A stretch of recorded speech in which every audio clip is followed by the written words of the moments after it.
So as you've heard, I'm a law graduate, and I'm here working in Beirut at the moment with an NGO called Right to Non-Violence.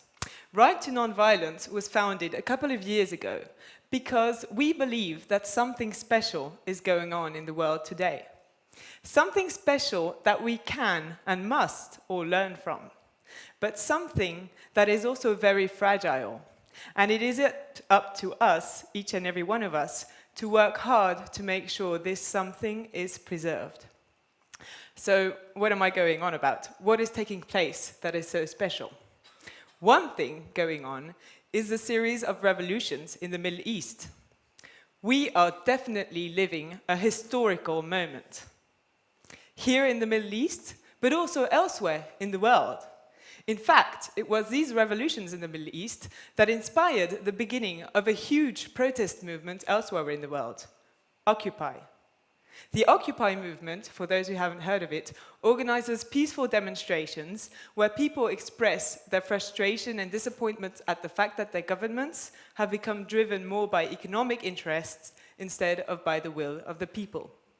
Occupy started in North America before successfully spreading to Europe and now also many other regions of the world, from Mexico to Nigeria to Hong Kong.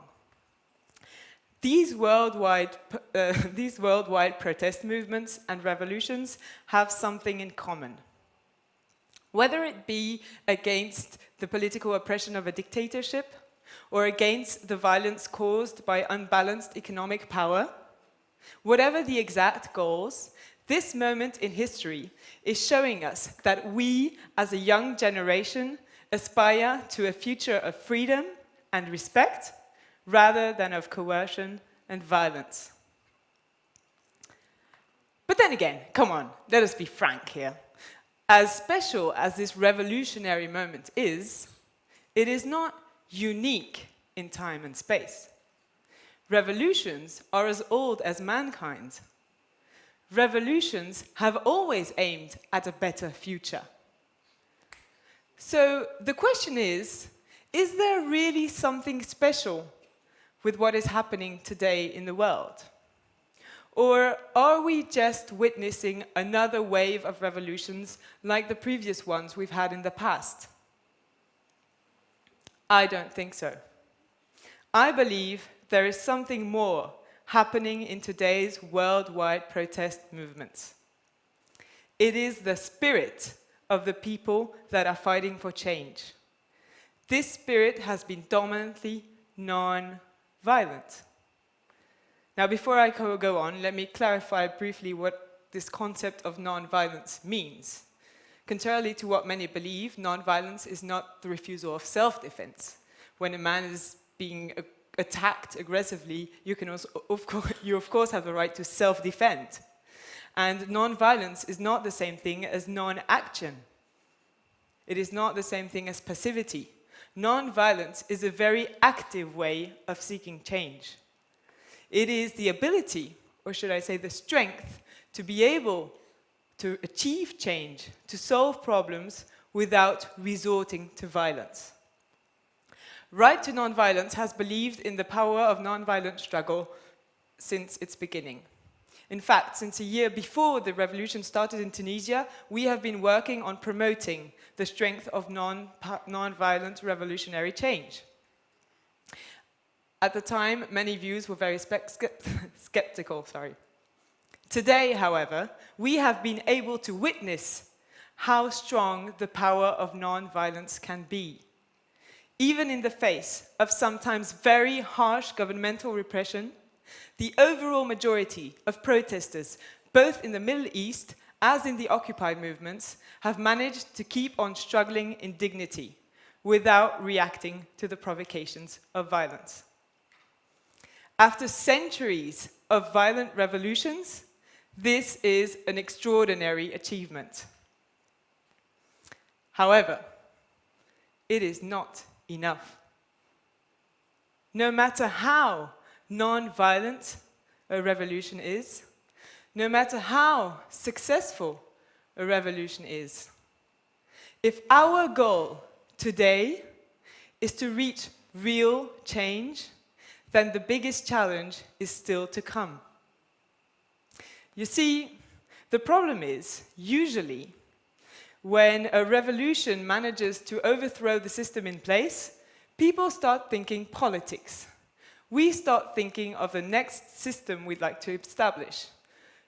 Do we want a democracy? If so, what kind? How are we going to do it? Basically, we start thinking about what I like to call isms. Do we want to install republicanism? Are we in for socialism? Or should we stick to capitalism? Maybe the solution is extremism. When we're fed up with the system, we get rid of it. And then we immediately start thinking of a new system, the new ism, the one that we believe this time will finally create a better world.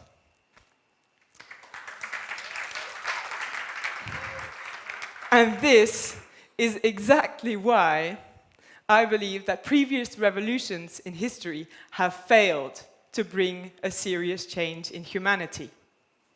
Too often, we believe that the solution for change lies in a new political system or ideology. This cannot be sufficient.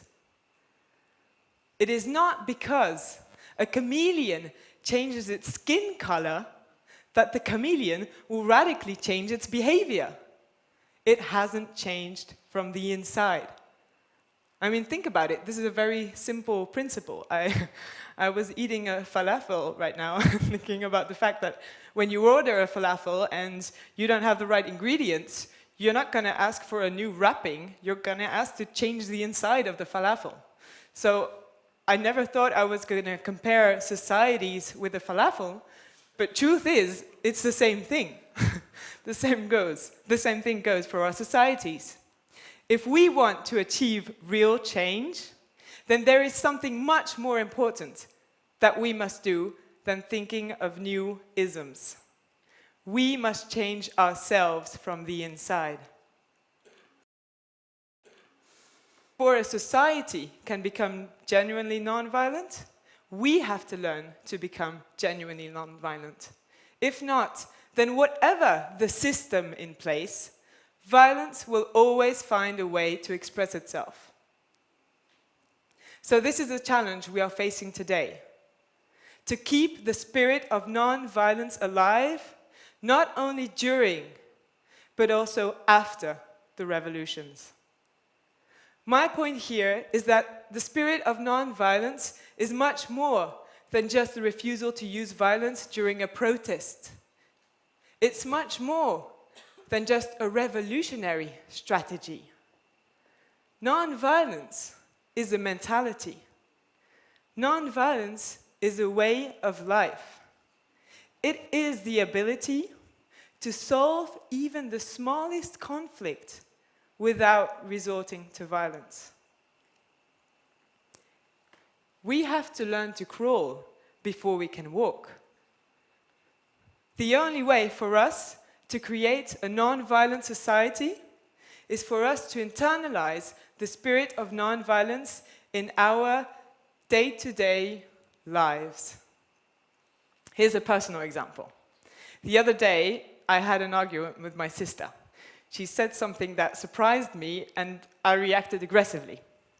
The whole argument escalated, and in the end, we were shouting at each other, we're very good at that, without knowing what it was about. I could have forgotten about it. It was just a silly argument, and I'm sure most of you must recognize this type of situation. But then again, I decided to think about it and to face the facts. I could have stayed perfectly calm, and I would definitely have achieved much more than what I did by reacting aggressively. So basically, my reaction had been an expression of internal violence that I hadn't been able to control. So instead of forgetting about this silly incident, I decided to take it as a reminder. A reminder that before wanting to go out there and change the world, I still had to work a great deal on myself. For real change to happen, it is not just about toppling a dictator. It is not just about chasing away greedy bankers. It is about us to change ourselves. If we want real change to happen, then let us not focus merely on blaming those who did wrong. Let us focus on our own behavior, our own greed, our own weaknesses. Of course, it is important to think about the political or economic systems that we want. In fact, at Right to Non-Violence, we do this every day.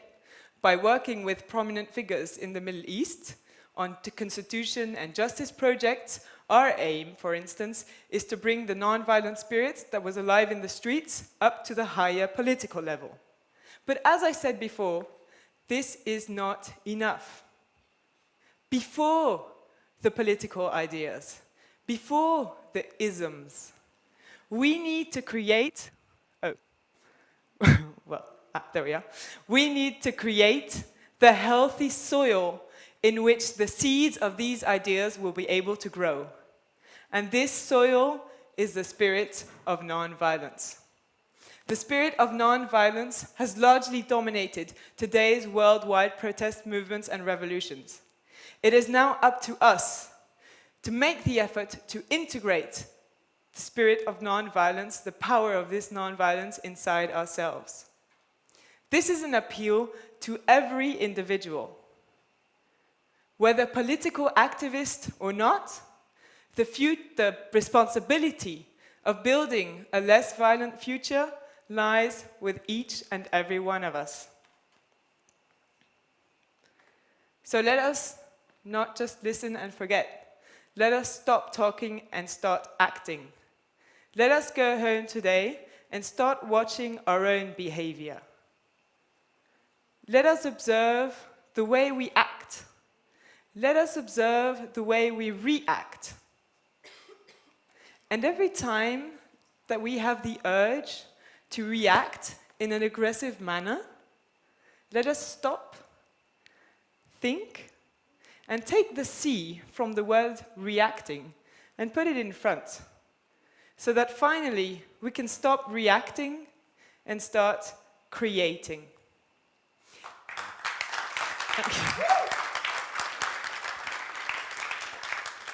I believe it is the only way to go if we want today's wave of revolutions to change more than the ones in the past.